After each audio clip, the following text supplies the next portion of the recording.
11 دن میں میرے بھائیوں اپنی زندگی بدل لو، غربت ختم کرا دو، صرف 2 چیزوں پہ عمل کرو بس۔ ایسا نہیں ہے کہ بھائی کسی سے قرضہ لو، کسی سے میرے بھائیوں مزدورہ کرو، کوئی چیز نہ کرو، 2 چیزوں پہ عمل کرو، آپ کی زندگی بدل ہو جائے گی۔ کون سی 2 چیز ہے؟ یہ بہت بڑے دانا، بہت بڑے دانشور لوگ، بہت بڑے ہوشیار لوگوں کے مجربات میں سے ہے۔ کہتے ہیں کہ بھائی آپ اپنے جو بھی کمائی ہے آپ کی، پہلے تو مایوس نہ ہو، ہر دن اپنا کام پہ نکلو۔ آپ کو مزدوری ملتی ہے یا نہیں ملتی ہے، نکلو۔ آپ نے ریڑا لگایا ہوا ہے، آپ کو منافع ملتا ہے یا نہ ملتا ہے، اپنا ریڑا بالکل ہر دن لگایا کرو۔ آپ نے چھوٹا سا پاپڑ والا دکان نکالا ہے، آپ کے گاہک ہے یا نہیں ہے، آپ اپنے گاہک کے لیے اپنے دکان ہر دن کھولا کرو، ہمیشگی اختیار کرو، مایوس نہ ہو۔ جس چیز پہ آپ دوام ہمیشگی اختیار کرتے ہو، آپ کے لیے وہ جگہ اڈا بن جائے گا۔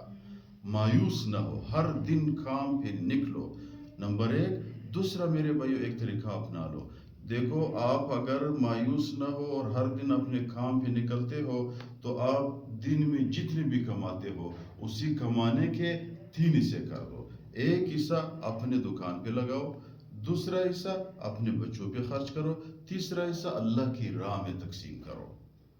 تو جو بھی بندہ اپنے حلال رزق اللہ کی راہ میں دیتے ہیں، اللہ تعالیٰ کی غیرت کی تقاضا یہ ہے کہ اس شخص کو امیر بنا دیتے ہیں۔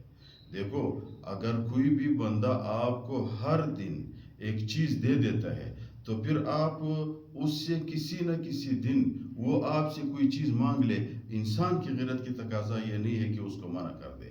تو اگر آپ ہر دن اللہ کی راہ میں سے 1 روپیہ 3 حصے پہ تقسیم کرتے ہو، 1 روپیہ اللہ کی راہ میں تیسرا حصہ تقسیم خیرات کرتے ہو، تو اللہ تعالیٰ کی غیرت کی تقاضا ہے آپ کو خواہ مخواہ امیر بنا دے گا۔